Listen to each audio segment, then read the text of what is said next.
1,000 years ago, Scotland has just emerged from the Dark Ages.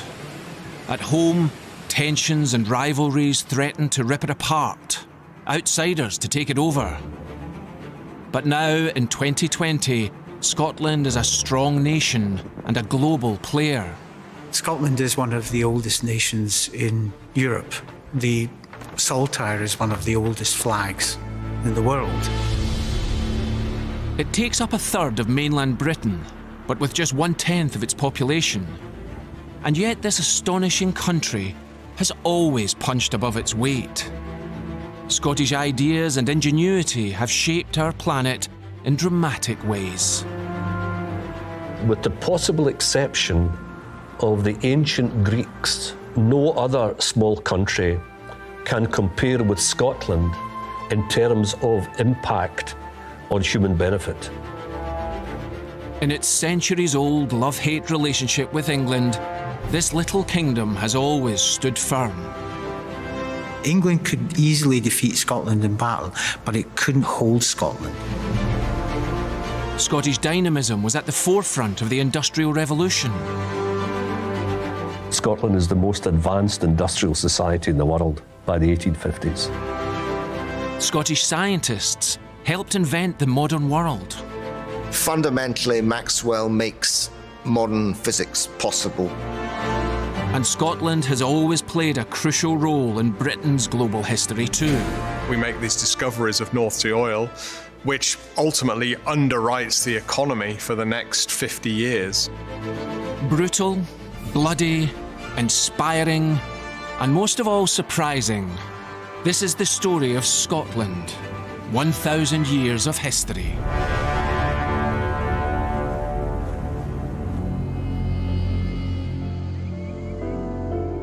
Ten centuries ago, Scotland had only just been born. Before that, it was a very different place.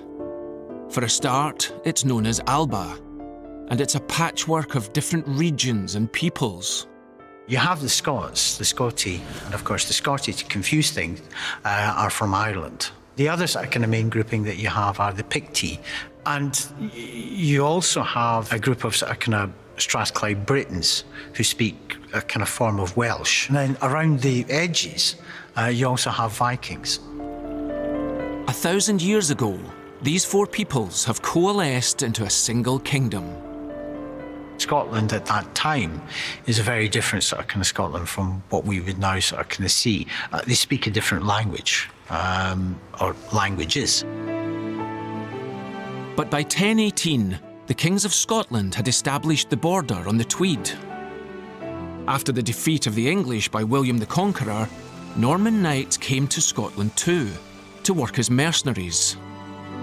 They strengthened the Scottish monarchy and created noble links that crossed the border to England and France. There were occasional dust-ups, but the two countries seemed to be growing together. Contrary to popular belief, and you won't believe this, but it's true, the relationship between Scotland and England in the mid-13th century was extremely good. I mean, really good. The societies are really very close. But then fate took a hand. Alexander III is King of Scotland. His brother-in-law, Edward I, sits on the English throne. But in 1286, Alexander dies, and his heir shortly after. Scotland finds itself without a monarch. And that presents a huge problem, because in the Middle Ages, it's God that chooses kings. But he doesn't tend to get that involved with the process.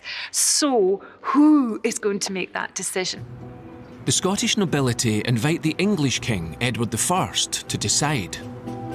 Effectively, what Edward does, as any monarch at that time would do, is sort of see that as an opportunity to expand his kingdom. Edward picks a man he thinks he can control, John Balliol. But Edward's insistence Scots recognise the English crown as superior is unpopular. And when Edward goes to war with France, Scots seize their chance. So Edward starts a war with France, and Balliol takes this as an opportunity, as he sees it, to ally with France. This pact is the Old Alliance. an agreement between Scotland and France. Edward is furious. The reaction of Edward is pretty ferocious. Edward invades Scotland. In 1296, Edward commits atrocities across Scotland, beats the Scots at Dunbar, and ritually humiliates Balliol. Balliol is deposed and removed, and an English administration is intruded into Scotland in 1296. The brutality of the English invasion and the humiliation of their king kindles Scottish resistance. With rebellion brewing, in 1297, one of Scotland's most famous sons steps forward. William Wallace. William Wallace, yes. Well, a postcard might be about right for what we know about William Wallace. We know nothing, really, about who he was prior to the moment when he hits the historical scene by murdering the Sheriff of Lanark in 1297. When rebellion spreads across Scotland, Wallace becomes a leader. In the summer of 1297, he drives the English out of Fife and Perthshire. Edward orders a large English army northwards. The forces can only meet at one place. If you look at an ancient map, you can see that Scotland is almost two islands. You can't get from the south to the north without going through Stirling. Despite his successes, Wallace must be worried. He's facing a bigger army, which has more heavy cavalry. English and French heavy cavalry were the key arm for medieval warfare. Wallace knew the power of heavy cavalry. Just a year before, the Battle of Dunbar had been decided by a single charge. The typical cavalry charge might involve about a front of around 2,000 tons moving into the enemy at almost 20 to 25 miles an hour. That's an enormous impact for any body of foot soldiers to withstand, and typically they didn't withstand it. At the crossing, the River Forth dramatically loops. The only way across is a narrow wooden bridge that would allow only 2 knights to cross at a time. The Scots are on the north bank, about a mile from the bridge. To the south of the river, the English commander orders his men across. So the Scots, it has been argued, are supposed to let the English come over, line up and beat them. That's what it says in the rule book. That's chivalric. But of course, they're going to let enough men come over to make it worth, their while actually calling it a battle, but not so many that they're going to be a problem for the Scots. Once the English have some troops on the north bank, the Scots suddenly charge. Boxed in by the river, the English find that they've walked into a trap, with only a tiny bridge as an escape route. Basically, it is a massacre. They attack the horses coming over, and then there are all these men on the bridge who can't move, and so a lot of them jump into the Forth, but with heavy armour, they drown. We can be sure that a very large portion of the English army were killed. Against the odds, William Wallace wins a legendary victory. But the success is short-lived. A year later, at the Battle of Falkirk, Wallace's army clashes with one led by the king himself. Wallace continues to fight for another 6 years, desperate to find allies. He's been involved for several years in trying to maintain Scottish diplomatic relationships with the continent. But in 1304, the Scottish nobility cut a deal with Edward for peace. Edward forgives the nobles who fought for Scottish independence, but not Wallace. He's captured in 1305, and Edward shows no mercy. And he's executed by being hanged, castrated, have his entrails burnt in front of his eyes while he's dying, and then chopped into 4 parts, plus his head. A year after Wallace's grisly death, a Scottish noble who took Edward's deal manoeuvres in an attempt to become the new King of Scotland, Robert the Bruce. Bruce is much more difficult, problematic than Wallace is. Wallace is easy because he was so consistent. It's very simple to see what he was fighting for. Bruce, you always have that suspicion that he's fighting for himself, which he is. In 1306, Edward I is ailing, and Scottish nobles see a chance to reinstall a Scottish king. Robert is in the running, but impatiently takes matters into his own hands and dispatches one of his rivals for the throne. He removes Balliol's right-hand man, the Red Coming, by sort of kind of doing him in a church, and he's subsequently excommunicated by the Pope for this. Even so, Bruce is crowned king. There is war immediately with the English forces in Scotland, and Bruce is seriously and immediately defeated. If you want a very genuine story of an utter transformation, Robert Bruce is your man, because in the first sort of year of his reign, so from his inauguration in March 1306, he was rubbish. Bruce retreats into the wilderness with his few remaining allies. Here, he undergoes a remarkable transformation. I don't know what he did. He came back a new man. I mean, totally different. He's not going to play by the rules. All his upbringing, the chivalric upbringing, out the window now. Edward I dies in 1307. His son, Edward II, makes peace with Scotland. But Bruce wages a brutal guerrilla war against anyone opposing him. So he has to defeat both Scots forces and English forces to unite Scotland behind him. And he does this absolutely consistently between 1308 and 1314. He does nothing but win victories. By 1314, most Scots have sworn loyalty to Bruce, and Edward II invades. But he doesn't have his father's genius.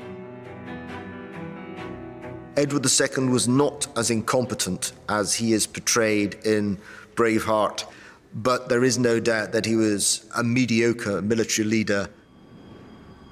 Even so, Edward II has a much bigger army. The two sides meet in a place that has come to symbolise the fight for Scottish independence, Bannockburn. There are about 15,000 infantry and maybe 3,000 heavy cavalry in the English feudal army, and there are about 6,000 to 7,000 Scots. But Bruce has developed tactics to deal with the cavalry. The cavalry get into problems fairly quickly because there's a huge number of them in a small space. Bruce has laid booby traps in the ground. Quite a lot of the ground is soft. Bruce's tightly packed spearmen, known as schiltrums, then do something unheard of. Normally they would be used in a defensive way. Robert actually sort of kind of uses them offensively. We have three schiltrums are all pressing back against the heavy cavalry, and eventually the English forces give way and they start drowning in the Bannockburn. The English flee. Robert the Bruce boots the English out of Scotland, consolidates his power, and cements his reputation. Robert is very effective. He's trained from birth to be a knight. He has determination. He has a self-centeredness. We would probably describe him as a bit of a psychopath or a sociopath. Bruce caps his military success with diplomacy. In 1320, an appeal he sends to the Pope details English aggression and gives a full-throated declaration of Scottish independence. As long as but 100 of us remain alive, never will we be brought under English rule. It is in truth not for glory, but for freedom, for that alone which no honest man gives up, but with life itself.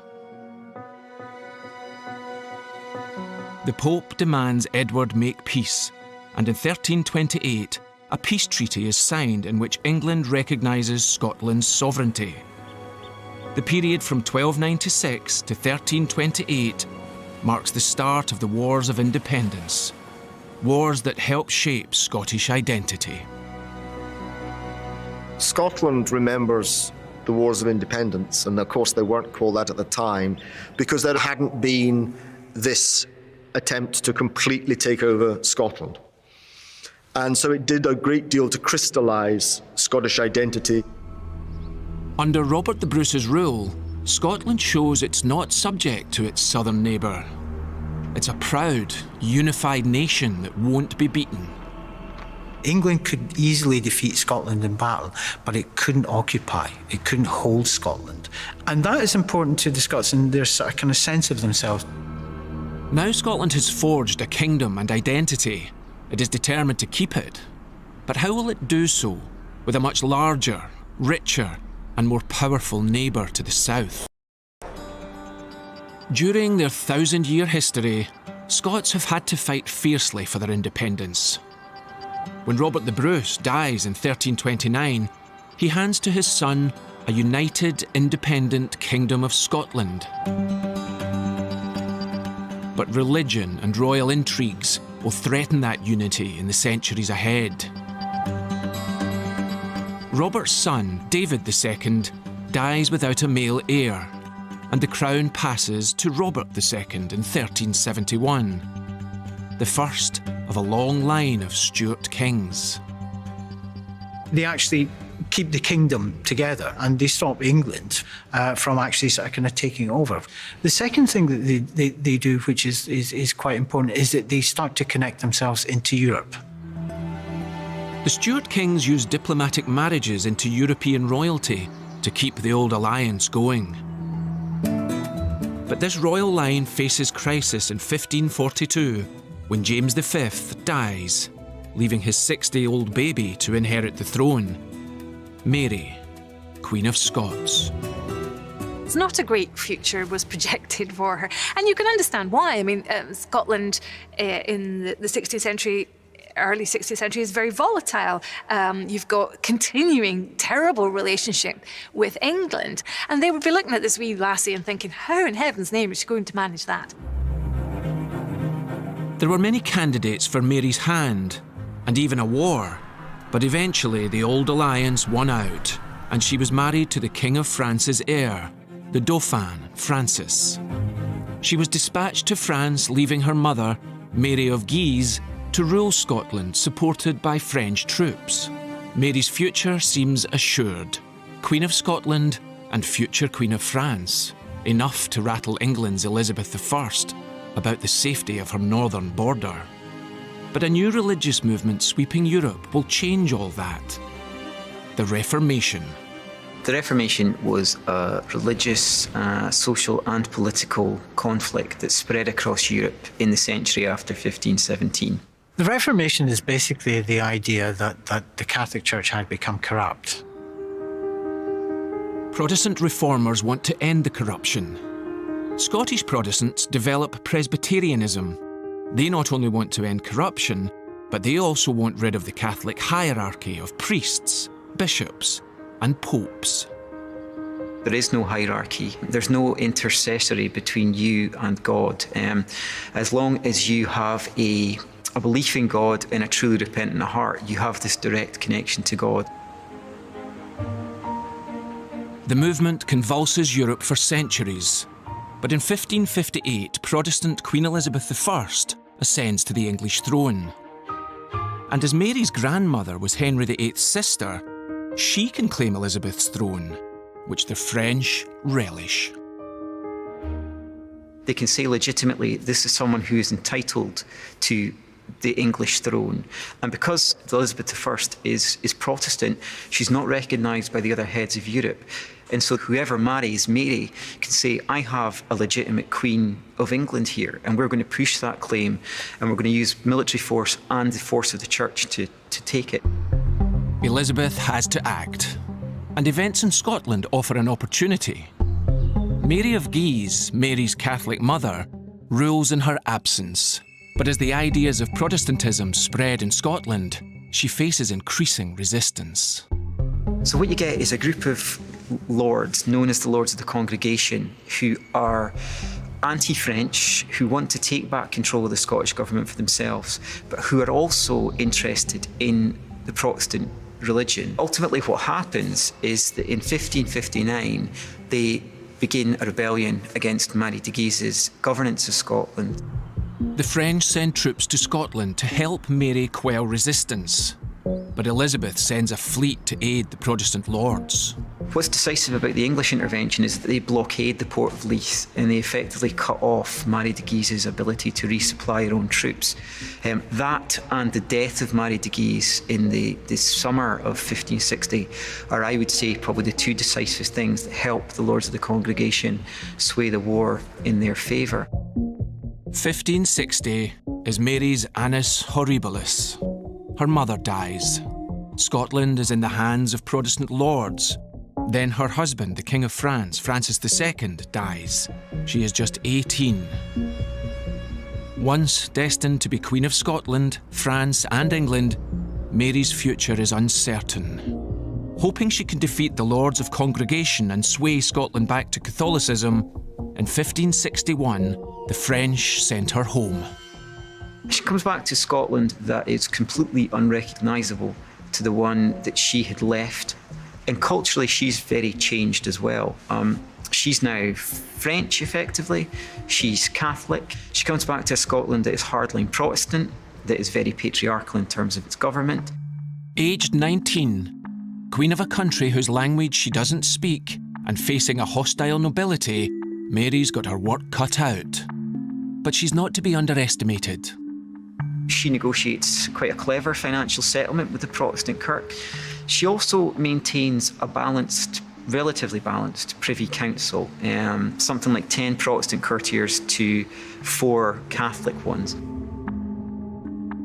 But there's that great elephant in the room, the one that Queen Elizabeth in England is wrestling with and which Mary is also wrestling with. She does not have a child. To have an heir, Mary must remarry, and that's where her troubles begin.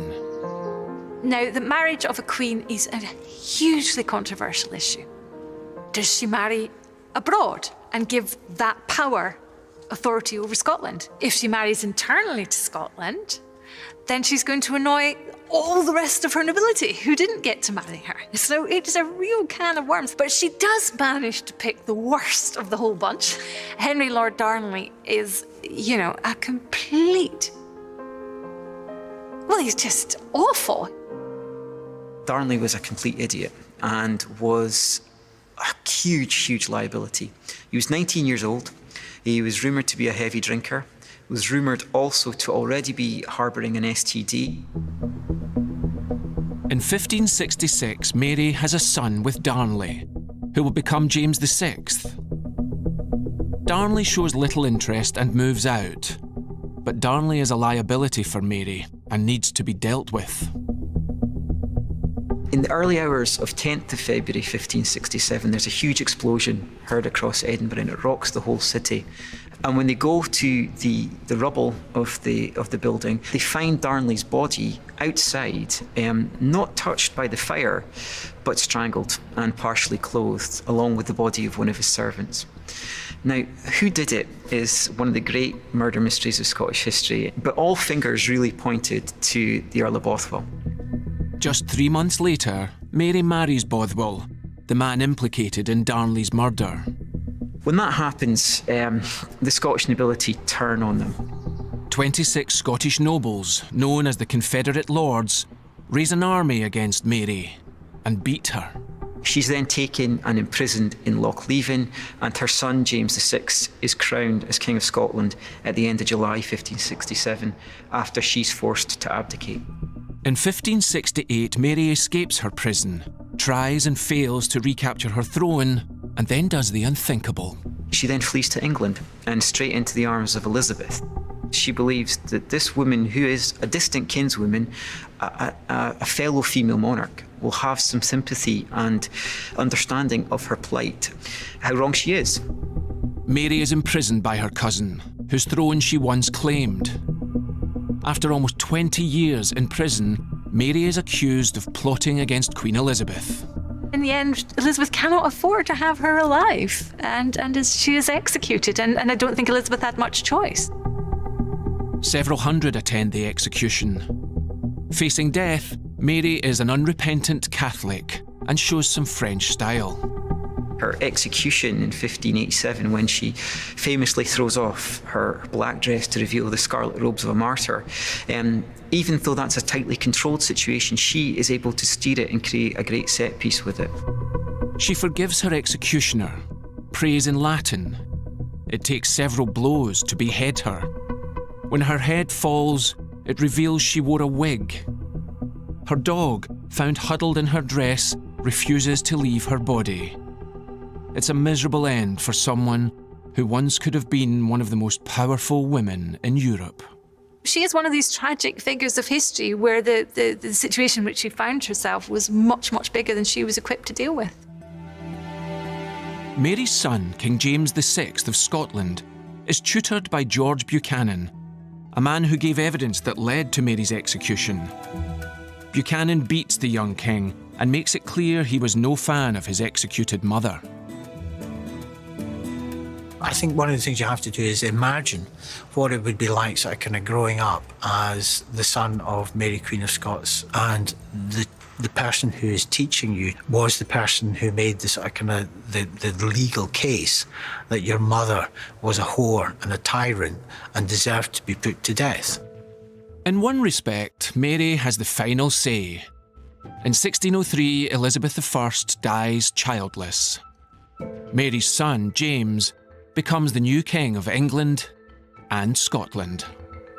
Mary doesn't ever get to see the throne of England, but of course Mary's only son, James VI, does become the first king of a united British Isles. He is the first king of what eventually becomes Great Britain. As king, James destroys the castle where his mother was executed. He exhumes her body and has it buried in Westminster, opposite Elizabeth's. James is the first monarch to rule over both kingdoms. From now on, Scotland's destiny will be linked to England, but it is far from a united kingdom, and the political shocks will be felt for centuries.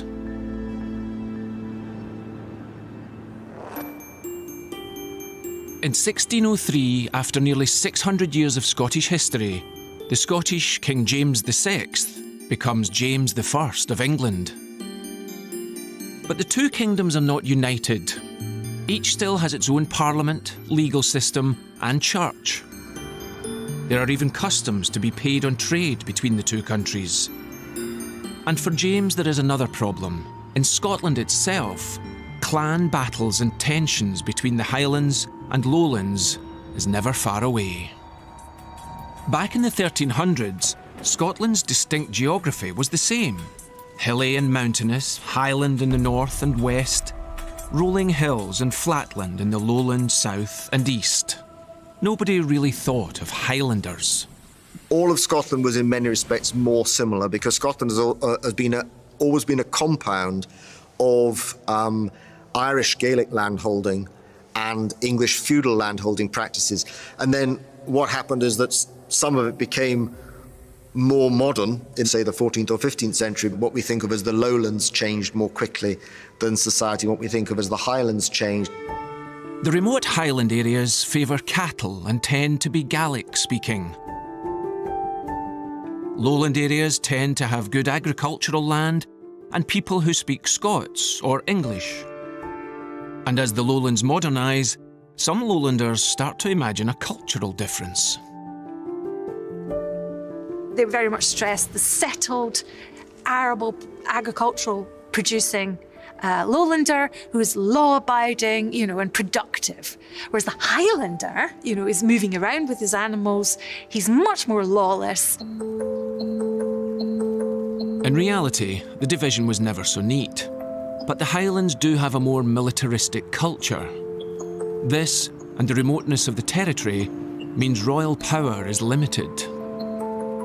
So the Highlands, by the late medieval period, it is true, it is much more militarised than the Lowlands. They speak a different language, they seem culturally different, and the kings of Scots never really get to grips with them. When King James sees the problem, he tries to tackle it head on. He demands Highland chiefs send their sons to the Lowlands to learn English, the first steps in an erosion of Highland culture. And now he has moved to London a power vacuum emerges in Scotland. After James goes to England, there's a gap. And into that gap, in terms of national identity, points of loyalty, political focus, it is increasingly filled by religion. Scottish Presbyterians believe no one stands between them and their God, including the king. It was passionate, committed, intense, and uncompromising religious lobby. They wouldn't be governed by bishops, and indeed, as it turned out, by kings either. Like kings and queens before, both James and his son, Charles I, believe God has given them the right to absolute rule. In 1637, Charles tries introducing religious reforms to Scotland. He introduces the English prayer book. It causes a riot in St Giles Cathedral when it's first introduced. Charles's dispute with Scottish Presbyterians deepens to the point where he sends an army to Scotland. Charles says, right, we'll bring the Scots into line. That starts off the Bishops' Wars, in which the Scots defeat the English and occupy Newcastle. It's a political catastrophe for Charles. And as a result, in 1642, the Civil War breaks out in England after the Scots defeat Charles's army in the Second Bishops' War, pitting king against Parliament in both countries. For years, the British Isles are torn apart in bloody conflict. When the Royalists finally lose in 1649, Charles is beheaded. Despite the restoration of his son in 1660, the Stuart tendency to absolutism meant by 1690, the Dutch Protestant William of Orange sits on the thrones of Scotland and England. The Jacobites, made famous most recently by the Outlander series, believed in the restoration of James and his direct descendants to the thrones of England, Scotland, and Ireland. From 1689, there are several Jacobite attempts to restore the Scottish Stuart kings to the throne. The most successful was led by a man whose face now adorns shortbread biscuit tins everywhere. Bonnie Prince Charlie. Charles Edward Stuart was born at the end of 1720. He's the grandson of James VII of Scotland and II of England. He finances a private operation to come to Scotland with a few hundred members of the Irish brigades and some senior Jacobites to start a rising. In the mid-18th century, it was still possible for a Highland chief to call members of his clan to arms. That, and the Highlands' remoteness, is why Charles lands there in 1745. So those few troops he brought with him had to go home because there was a sea battle and one of the two ships he came in had to return to France. Charles lands with just 7 men. About half of them are really completely past it. They are, by the 18th century standards, old men. The Highland chiefs are expecting a large French army, and to begin with, they just sort of look at him and go, "What the heck do you expect us to do with this? No, don't be silly, off you go." Despite his setbacks, Bonnie Prince Charlie raises a Jacobite army in Scotland and marches south. By 1745, the British crown had passed to George II of the House of Hanover. He sends an army north. The forces meet at Prestonpans, and the Jacobites smash the Royalists. Charlie's army presses on and gets as far south as Derby. At Derby, finally, promises of French help, English recruitment, they all seem to have not been fulfilled, and Charles is losing credibility. Charlie is forced to retreat to Scotland. King George sends his son, Prince William, Duke of Cumberland, north to hunt Charlie's army down. The two armies finally meet at Culloden Moor, east of Inverness. There were about 4,500 to 5,000 Scottish troops, but they mainly fought in the front line because they were hoping to carry the day by a shock attack. So it was all or nothing. The British army outnumbered the Jacobites by almost 2 to 1, and it had got much superior cavalry. It was the cavalry who charged that enabled a rapid victory for the British forces that day. The Jacobites are defeated in just 40 minutes. Charlie flees to Europe, and Stuart hopes of a restoration die in the Highlands. The men he leaves behind face terrible retribution. The next day, execution squads were sent round to finish off the wounded deliberately, and large-scale cutting down of civilians on the road to Inverness. Approximately 3 times as many Jacobites died in the next couple of days as died in the battle itself. They weren't really asking, a lot of questions about who was innocent and guilty necessarily. A lot of Highlanders were executed. In Scotland, in the months following the battle, there is, first of all, a clear policy of terrorising, burning crops, driving people off. There is a lot of arbitrary killing. Cumberland is dubbed the Butcher. The British government sees the Highlands as a place of uncertain loyalty with a military culture and mounts a PR campaign against Highlanders. Jacobitism shouldn't be seen as a purely Highland or clan phenomenon. It wasn't. But it suited the British government to paint it in that light. Clans were associated with being backward, barbaric, speaking a different language. So by focusing on the Highland element, the British government was trying, in a sense, to delegitimise Jacobitism. The government resolves to wipe out the social, cultural and military structure of the Highland clans. New laws ban weapons, bagpipes, and even Highland dress. But it also led to what one government spokesman called the undressing of those savages, namely tartanry and the kilt. Tartan is seen as a sort of emblem of Jacobitism, and it's seen as a sort of symbol they've got to try and root out.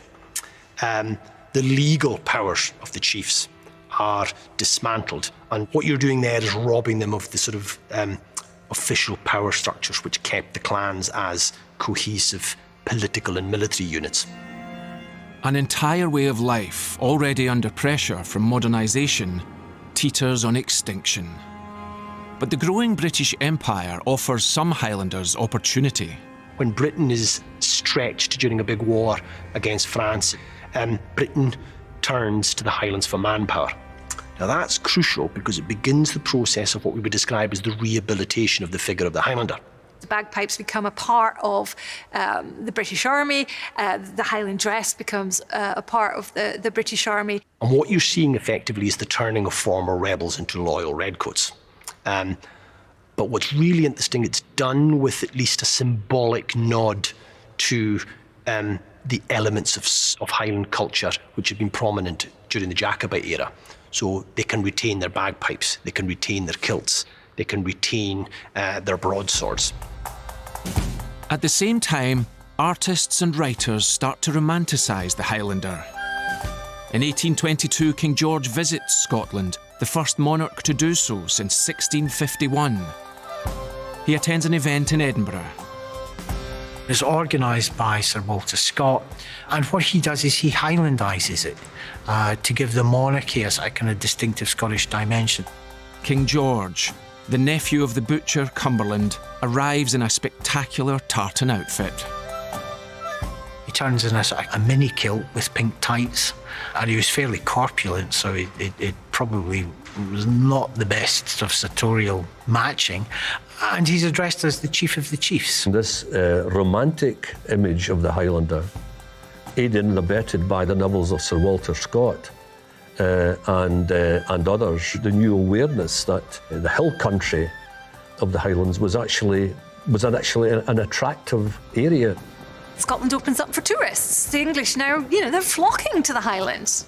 It's the place to go, and you get everybody comes up. William Wordsworth and his sister Dorothy, and the Highlands have been appropriated for people who are prepared to view it nostalgically. The absolute apogee of this is Queen Victoria, who falls in love with the Highlands when she comes up with Albert on her honeymoon. Victoria builds Balmoral, her idealised view of Scotland. Noble Highlanders sporting tartan kilts helps ingrain this vision of Scotland across the empire. And to an extent, Scots embrace it. It helps define them from their increasingly powerful southern neighbour. Some of the most recognisable Scottish clichés come from a culture that was demonised, faced the brink of extinction, then idolised.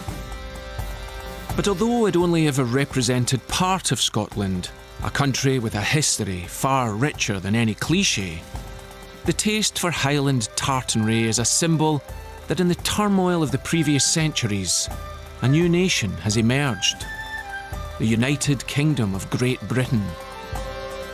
But who will pay the price for unity?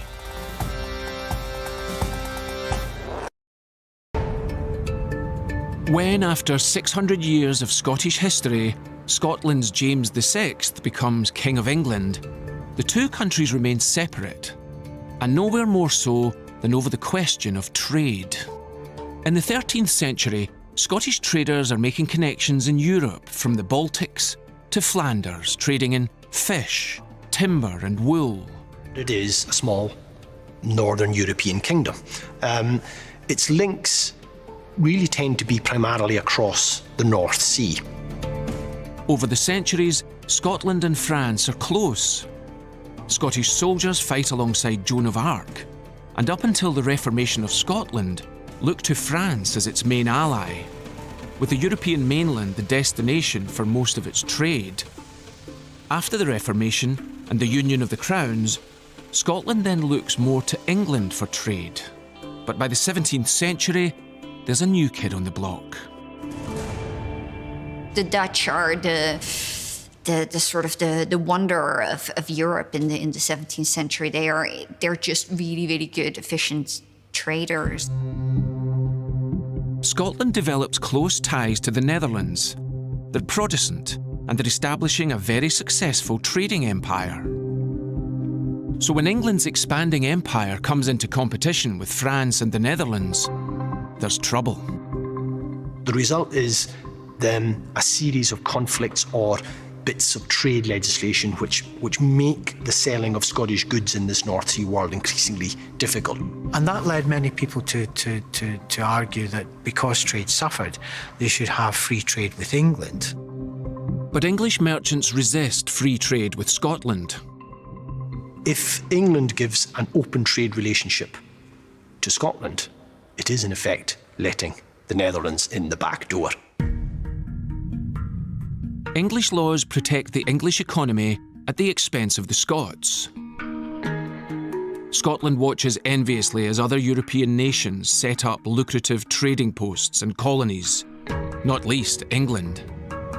But by the end of the 17th century, Scots have had enough, and the Darien scheme is born.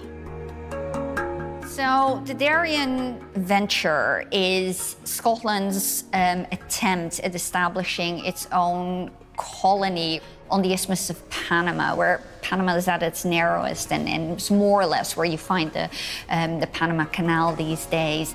It will give access to the Atlantic and the Pacific. So it's this great, grand, utopian scheme for giving Scotland access to the two great oceans of the world. You can carry goods over land and really make the trade from east to west, from west to east, much quicker. In 1695, the Company of Scotland trading to Africa and the Indies is set up by the Scottish Parliament and is open to investors. It's immediately put under pressure. The English really do not like the idea of having such a potential competitor right next door, and the potential for harm to the English Empire really is significant. This leads to a kind of patriotic rallying in Scotland, where many Scots invest in the company. In July 1698, 5 ships carrying 1,200 colonists leave Leith docks and travel thousands of miles to Darien. They arrive in November and run into trouble. When they arrive, it turns out to be really quite a hostile environment. It's a swamp. That's going to mean mosquitoes and malaria. The result is you have major diseases and fevers. The the bonnets and some of the other winter clothes that they packed are not really what they need.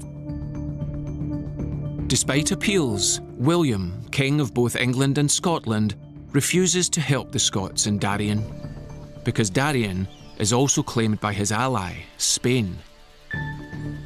You would expect the King of Scots to back the Company of Scotland. But as King of England, his strategic priorities are to keep Spain on side.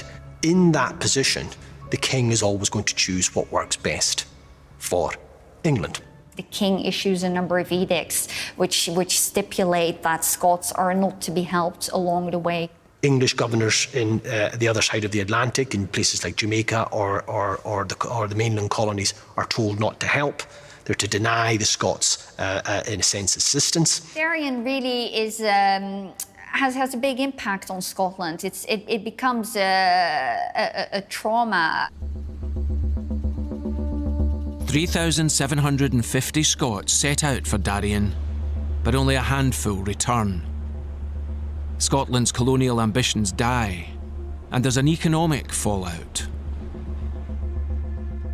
One of the big popular myths about Darien is that it bankrupts Scotland as a nation. That's not really a strictly accurate way of seeing it. It meant that large numbers of private investors were almost certainly in major trouble. The Scots in question are the political and commercial elite of Scotland. Their line will be, if I'm bankrupt, to all intents and purposes, the country is bankrupt. In 1706, England, at war in Europe and in need of domestic security, is negotiating a union between the two kingdoms. She sees opportunities in the union, and the distress of the bankrupted Scots elite weakens the Scottish side. England is very well aware of the potential that lies in Scotland. Scots have important trade links around Europe. England needs more manpower for its increasing English empire, so it's in many ways it's after Scotland's resources, and England has a lot to gain by the union.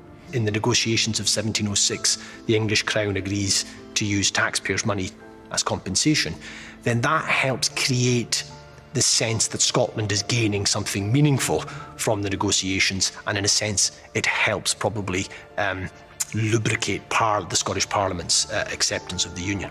In 1707, a treaty is signed between Scotland and England.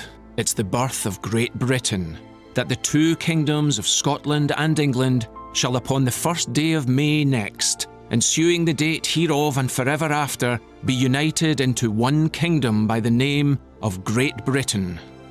Scotland loses its parliament, but Scots now sit in Westminster, and trade with England and its burgeoning empire is finally open to them. They grab the opportunity with both hands. So the Union doesn't give Scotland access to the whole of the empire, it gives it access to half of the empire.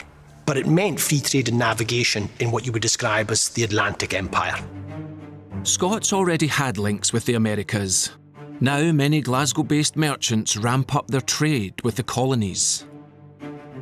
The best example of this, of course, is the exploitation by Glasgow merchants of tobacco. The result is by the 1720s, English ports are already noticing that Glasgow and Glasgow merchants are out competing them. By the 1720s, Scots' control of British tobacco imports was already sizable and starting to seriously grow. And Scotland's European links are paying off. Scotland, and particularly the Glasgow merchants, are importing so much tobacco, it can't be consumed inside Scotland. It's being re-exported in vast amounts, particularly to large markets in the Netherlands, but above all in France. In a way, Glasgow its new role is to give lung cancer to large numbers of European smokers. Scots find a way of getting more profits from each shipment, not least because ships sailing from Glasgow can arrive in the New World 2 or 3 weeks earlier than the competition. By 1772 to 74, Glasgow was the largest trading tobacco port anywhere in the British Empire. In the 18th century, Scottish merchants in Glasgow reap huge profits. The tobacco lords build themselves opulent houses in the countryside and grand buildings in Glasgow. But they also reinvest money, slowly building the Scottish economy. Merchant families invest in land and also invest in industrial activity in the west of Scotland. Everything from sugar manufacturers right through to cotton mills were supported financially by families engaged in the transatlantic trade. From tobacco, Glasgow merchants move on to trading in sugar, then cotton, and Scotland reaps the rewards. The wealth and power of the tobacco lords is getting reinvested into ironworks, textiles. But as with the English merchants, there is a brutal legacy. They talk about the tobacco lords, but they didn't say much about who picked the tobacco. Glasgow had a tremendous link with America in terms of slave-grown tobacco. Tobacco, sugar, cotton, they could not have existed on any scale without the employment of chattel slave labourer. Some of its trading wealth has been built on blood and suffering. During the Napoleonic Wars, 80% of Scottish imports and exports by value in that period were based on these two slave-produced commodities of tobacco and sugar. From 1707 in the Union, by the time slavery ended, Scotland was transformed from a poor country in Europe to one of the richest. Did slavery make Scotland rich? And the answer is yes. Now there are calls to take down the statues and street names that memorialise the slave owners of Glasgow and Edinburgh. History helps us to change our views. And if we therefore remove these street names and statues, then, we will keep those views. The point is, what we should do is to put plaques on statues saying exactly what, in fact, these people did. For 1,000 years, Scots have had a strong attachment to their landscape. Now the Act of Union in 1707 makes Scotland part of the most dynamic economy in the world. And as the Industrial Revolution brings in the modern world, Scotland's very landscape is transformed, and the Scottish way of life changes forever. Despite their warlike reputation in the Highlands, clans were originally formed as part of a structured social contract across the whole country. The word clan actually in Gaelic, C-L-A-N-N, comes from the word children. So what it actually means is, in a sense, that there is a group of people who perceive themselves to be the children of a set of protective father-type figures, chiefs. It's almost like a contract which is cemented over time. In return for land and protection, clan members agreed to abide under the legal and military authority of the chief. But in contrast to their fearsome image, clanship was a way to survive in a tough landscape. Most of clanship is really about feeding people, redistributing land, and ensuring that the population can, in effect, maintain a stable existence in conditions which are far from ideal. Think of it rather more as a social security system. Kin or clan-based society survived in the Highlands well into the 18th century. But from the 17th century onwards, the increasing power of kings like James VI undermined the authority of the chiefs. And while the crackdown after Culloden in 1746 damages clans further, a bigger process deals a hammer blow. The agricultural revolution, which begins in England at the same time. Now, by agricultural revolution, what we really mean is a fundamental change in the purpose of land and what land produces. A very significant increase in the productivity of land through improved rotations and better farm management. The improved techniques mean landowners can make more money from large-scale farming than from the subsistence farming that had existed for centuries. That becomes tempting, even to clan chiefs. In the 18th century, status became defined not by your military following, but by the grandeur of your castle or your country house. You're starting to get chiefs who want to see their estates not in terms of housing the population, but rather of rents, of additional money so that they can live in Edinburgh or in London. As the state grows in power, clan chiefs start to think that raising an army is less important than making money. In a betrayal of the responsibilities, chiefs start to act more like landlords than fathers. But it's playing out in different ways. Agricultural revolution in the lowlands means new, large arable farms. In the highlands, it means ever more specialisation in cattle and then in sheep. This is bad news for the Highland population. These developing pastoral farms didn't require much labour. The ratio was 1 shepherd to 600 sheep. That meant that people became redundant. In 1847, the Duke of Argyll wanted a part of Mull cleared of its people to make way for sheep. A 100-year-old local called Neil MacDonald wrote to the Duke with several petitioners, invoking the old ties of clanship. The petitioners and their forefathers had been tenants in the Ross since time of immemorial. The whole farm has lately been let in one lot to one individual who is not a native of the Ross, and neither he nor any of his ancestors ever possessed any lands under your Grace's noble ancestors. There is no evidence, the Duke replied. The evictions went ahead. Of the 928 inhabitants in 1841, only 391 were left by 1861. The old way of life disintegrated so speedily. The Scottish Highlands moved from tribalism to capitalism over 2 generations.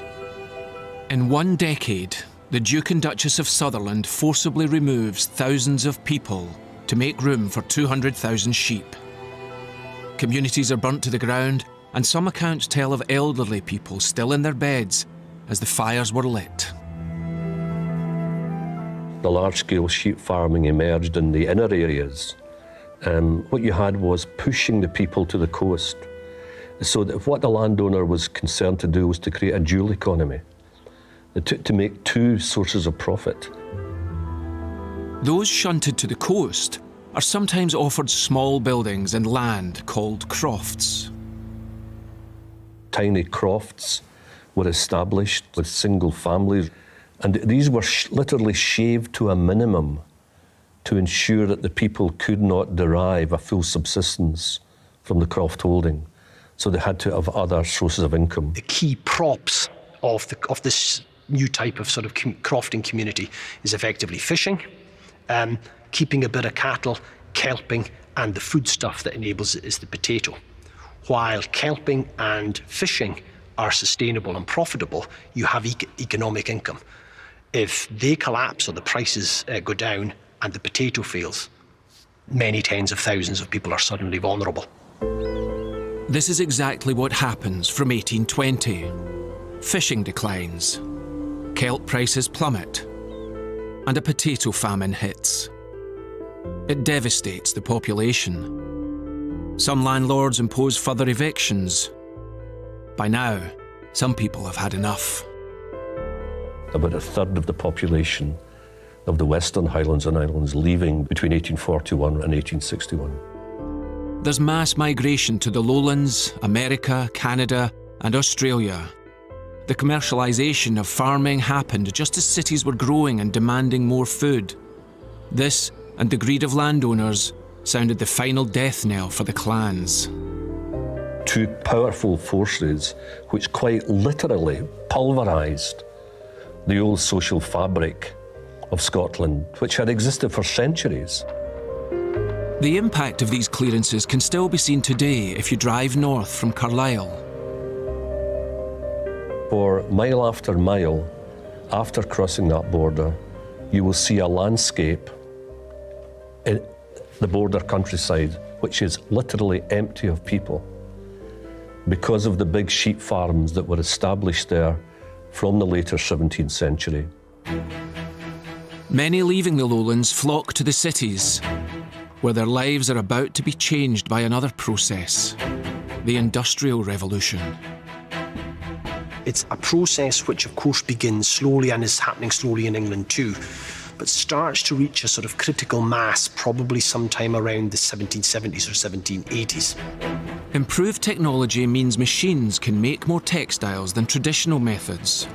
Paisley, Glasgow, Dundee, and the Borders become major producers of textiles that ship worldwide.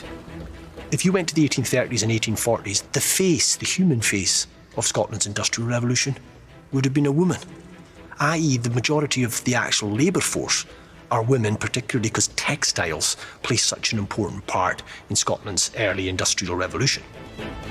Scotland starts to actively shape the Industrial Revolution through groundbreaking innovation.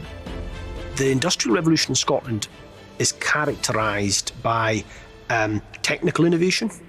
We all know James Watt, the steam engine.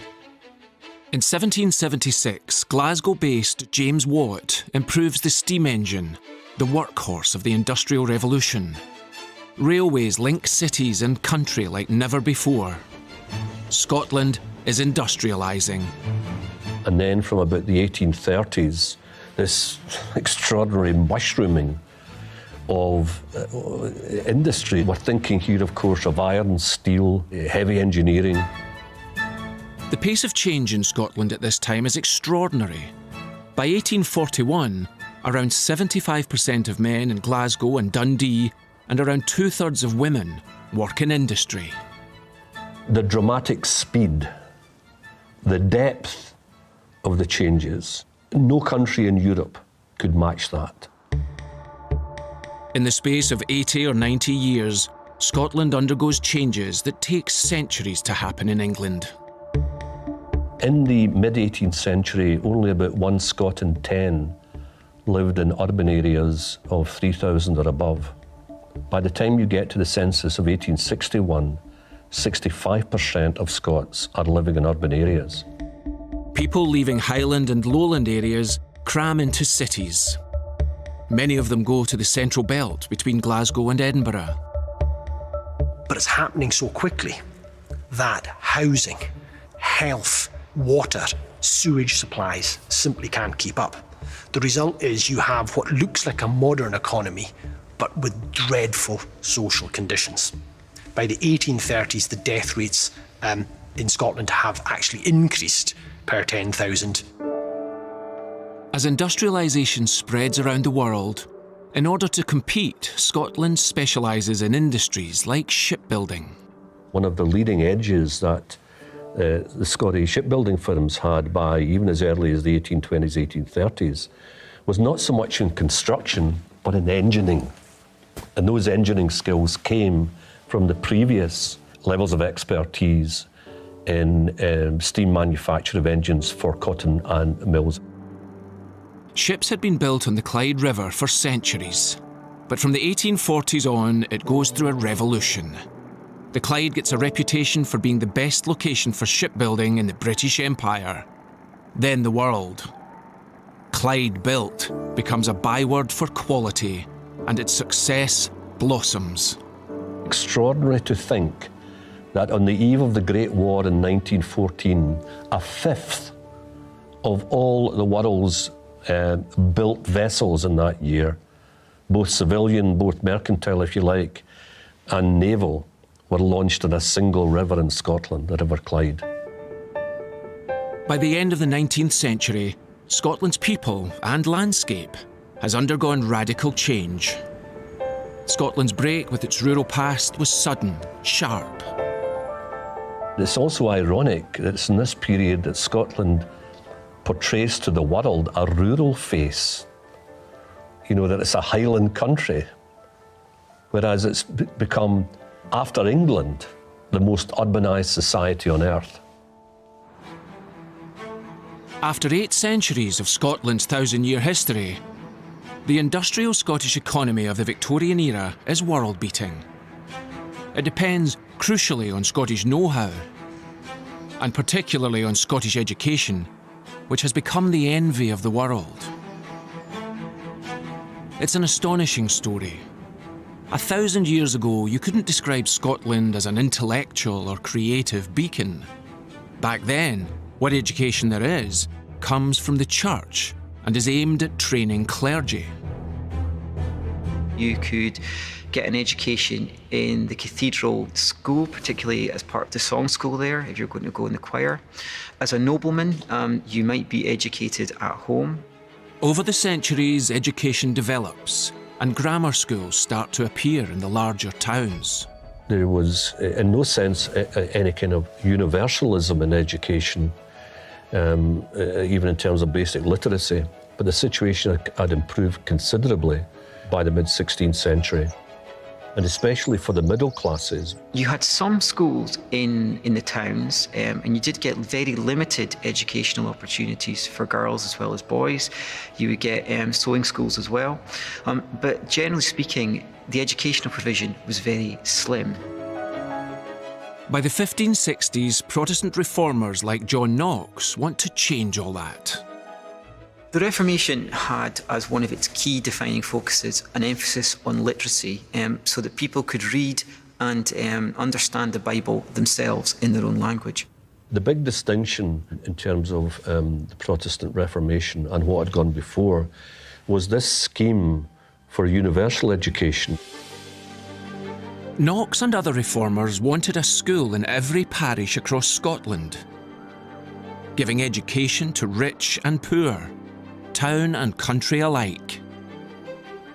The aspirational seeds that were sowed by the reformers eventually flourished into the 17th century, so that by the end of the century there was a really well-connected, highly literate network of parish schools in Scotland, which would have a huge impact on the importance and value that Scotland placed on education in the later centuries. Schools are overseen by the Presbyterian Church, who promote literacy, but not necessarily free thinking. As Knox put it, children are born empty of all godliness, so the new generation had to be instructed. So the thrust for the educational revolution was religious, not intellectual. In 1696, at the same time, an Education Act is signed. Religious intolerance means people can still be tried for heresy. In 1696, the infamous case of the young Edinburgh undergraduate Tom Aikenhead, betrayed by some of his fellow students to authority for denying the divinity of Christ, and tried and then sentenced and was finally hung. In Paisley, 7 are sentenced to death for witchcraft. Despite this intolerance, Scottish universities flourish. But Scotland has 5 distinguished universities. Glasgow started before Columbus went to the New World. and Glasgow is not the oldest. The number of university places in Scotland was higher than anywhere else in Europe by 1800. And that therefore suggests a society which had a feeder system. As early as 1600, England had 2 universities, but Scotland could boast 5. Scotland's universities have close ties with European institutions. Scotland is very aware of what happens on the continent. The Scottish universities correspond and keep abreast of what is happening on the continent at the universities, in learned societies. The Enlightenment is spreading through Europe. The Enlightenment is an enormously important development in 17th and 18th century thought, which is often associated with a challenge to religion or a challenge to authority. Across Europe, reason and science are unsettling religion and authority. Scotland's universities and European links mean it's not long before the Enlightenment reaches Scotland. The Enlightenment really starts in Scotland in the late 17th century, and it starts in Edinburgh. Edinburgh was one of the most concentrated cities in the terms of population in a very small space in Europe. Concentration of professionals in late 17th century Edinburgh is significantly higher than it was in late 17th century London. There was a very strong intellectual life. There was a very strong commitment to intellectual institutions. A lot of people were educated abroad, and there was a very wide and diverse population in the city itself, including large numbers of French and Dutch. And from those circumstances came the Scottish Enlightenment. This melting pot means that from the late 17th century on, Scotland produces a long list of thinkers who change our world. William Robertson in history. David Hume, the philosopher, very well known for his so-called science of man. Francis Hutcheson, whose politics of resistance to unjust rule underpin the American Revolution. James Hutton in geology. Joseph Black in science. Burns in poetry.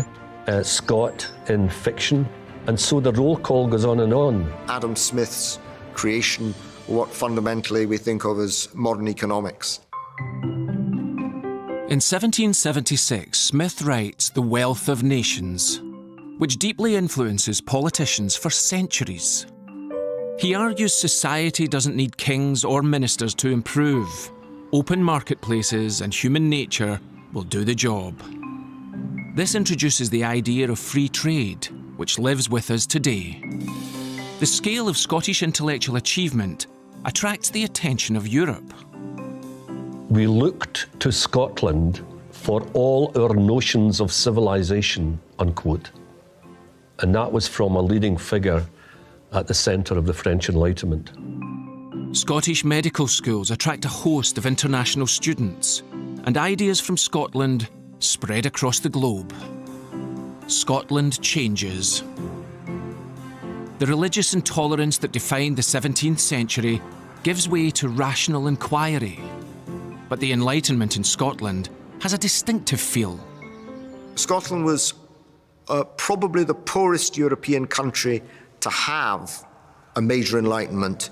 They were very keen, Enlightenment thinkers in Scotland, on material improvements, things that would improve the economy, things that would improve society, and then it becomes linked to technological advancement and becomes linked to the huge contribution of Scots to technology and technological development in the 19th century.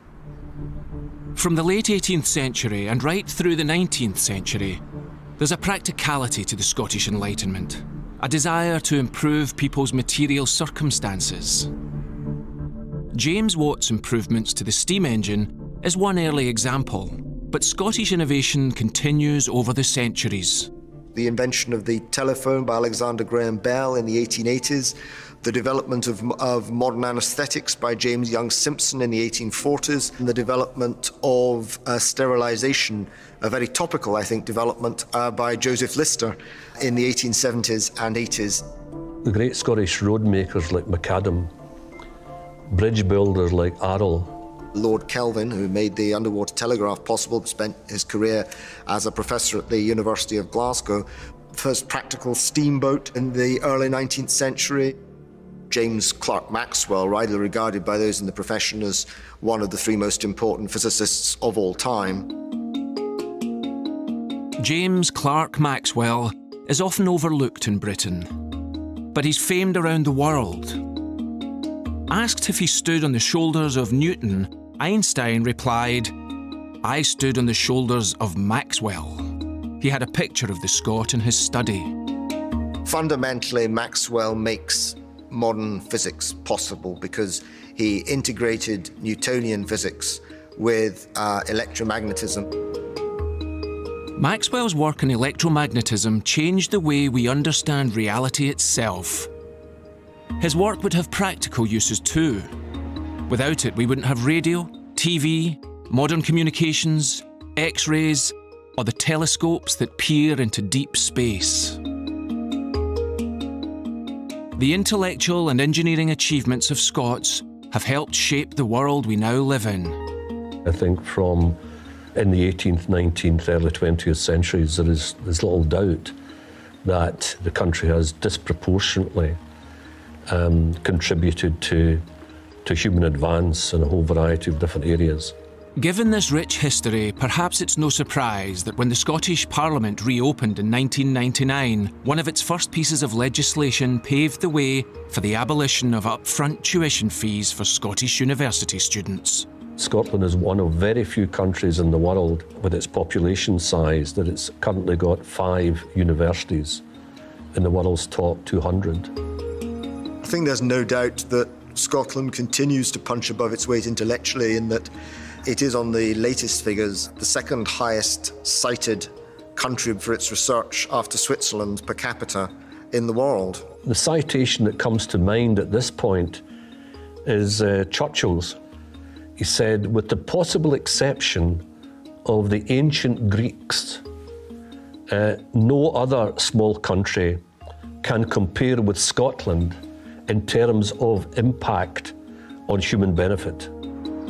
Scottish technical expertise has outlived the Victorian industrial economy it helped to create. And when the shipyards, factories and foundries eventually closed in the 1980s, it was crucial in the exploration of North Sea oil.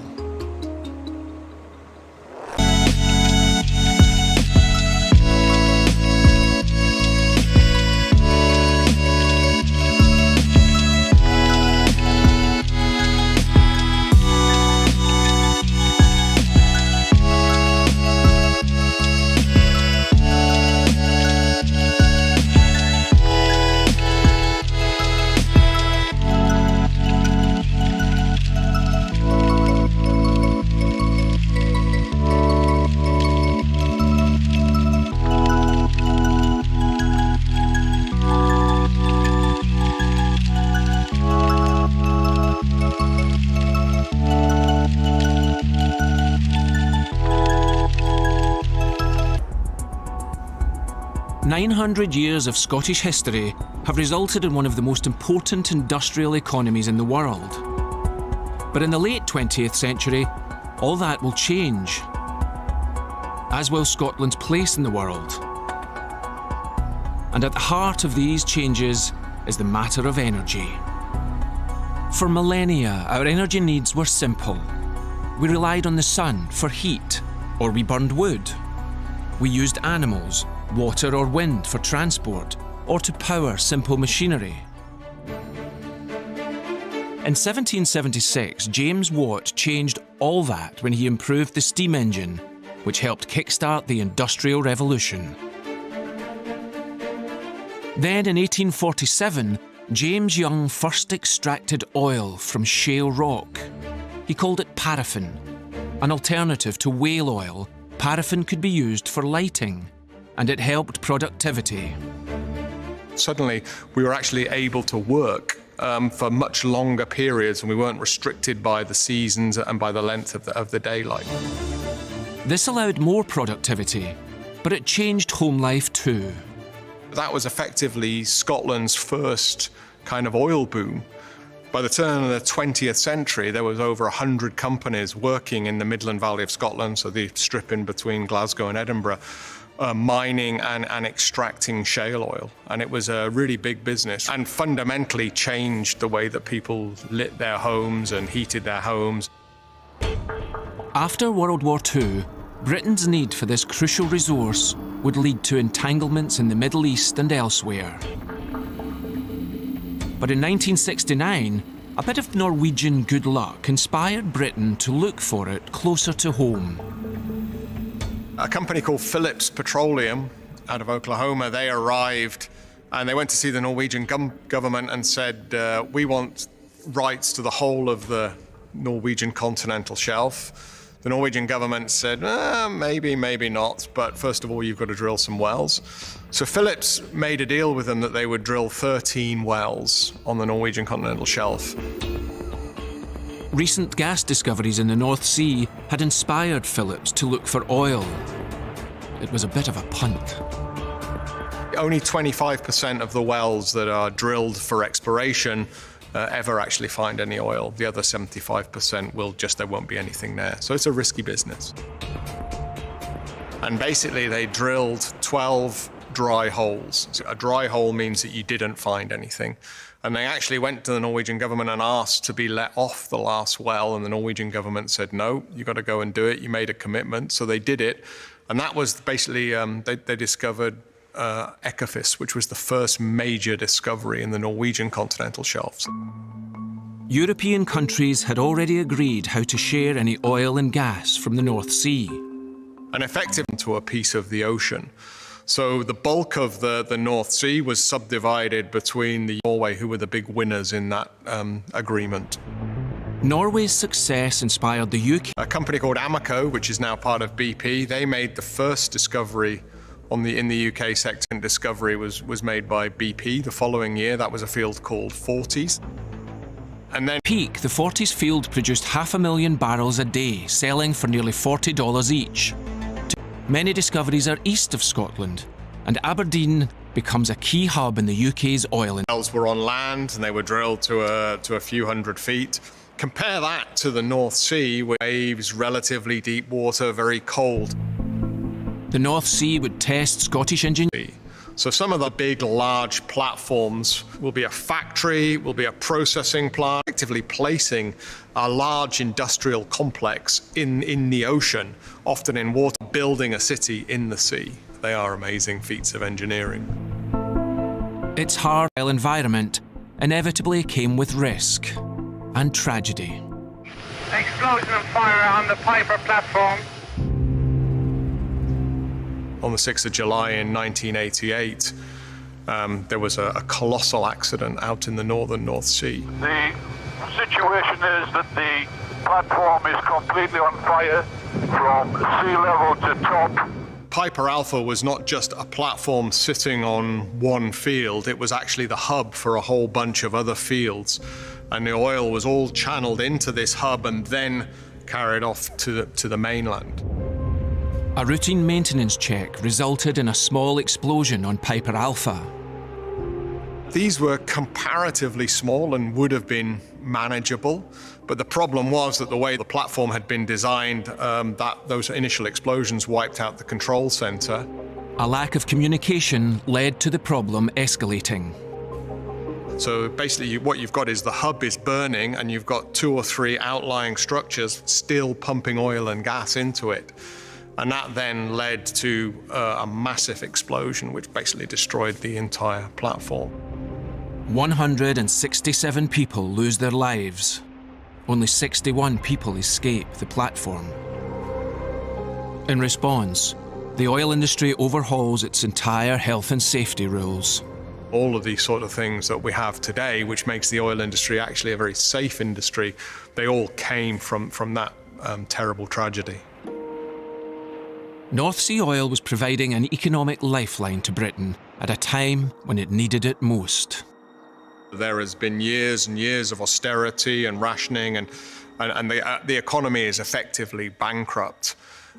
It's lost most of its empire, and the UK is very much languishing in economic and sort of social political wilderness. And then suddenly we make these discoveries of North Sea oil, which ultimately underwrites the economy for the next 50 years. The windfall revolutionises Britain.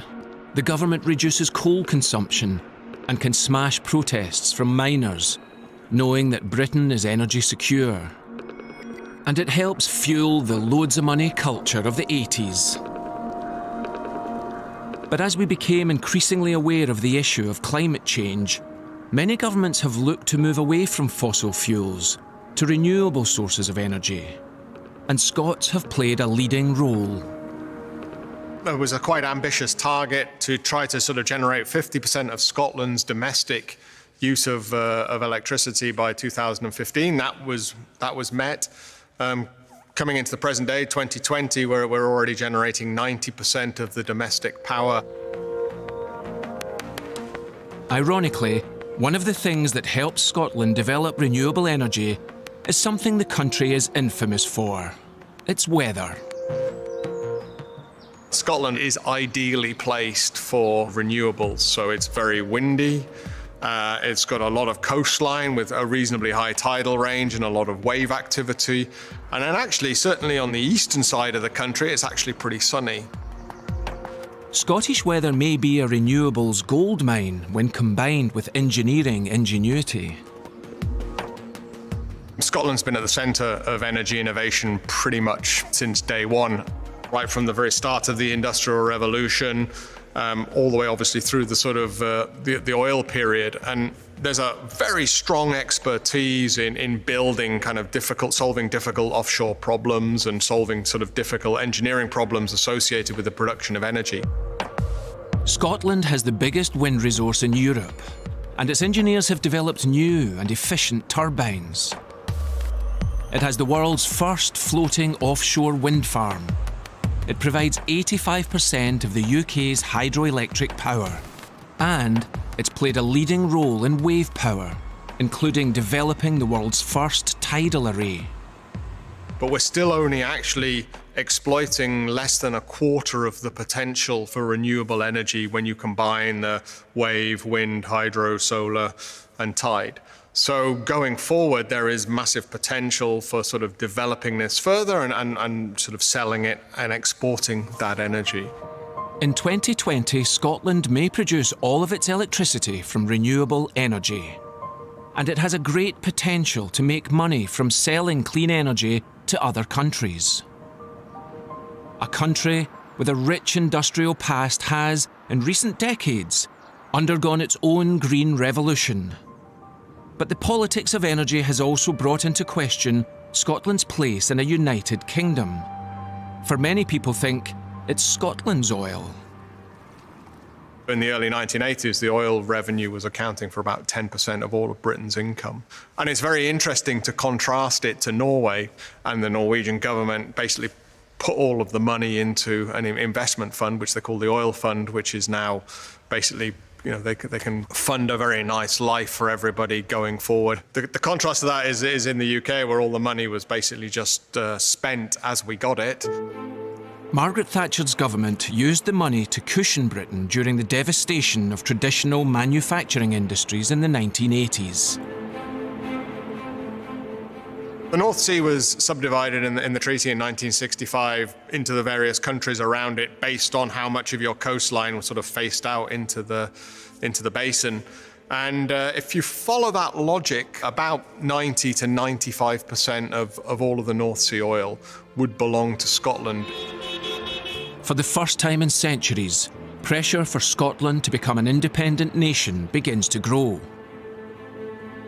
In the 1960s, barely 1 Scot in 10 wants independence. But from the 1970s, that number increases. And in 2014, the Scots have a chance to choose. It's all to do with our generation. We've convinced so many people and it's been amazing.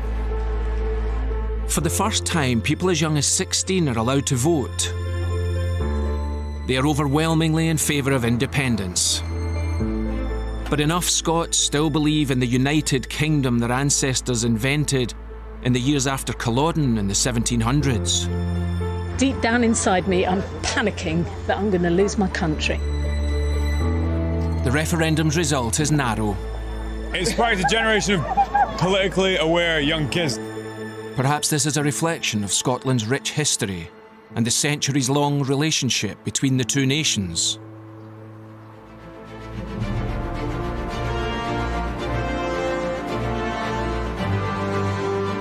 For 1,000 years, despite the religious, social and trading turmoil, Scotland has kept its identity and plays a leading role in the United Kingdom, for good and ill. And perhaps just for now.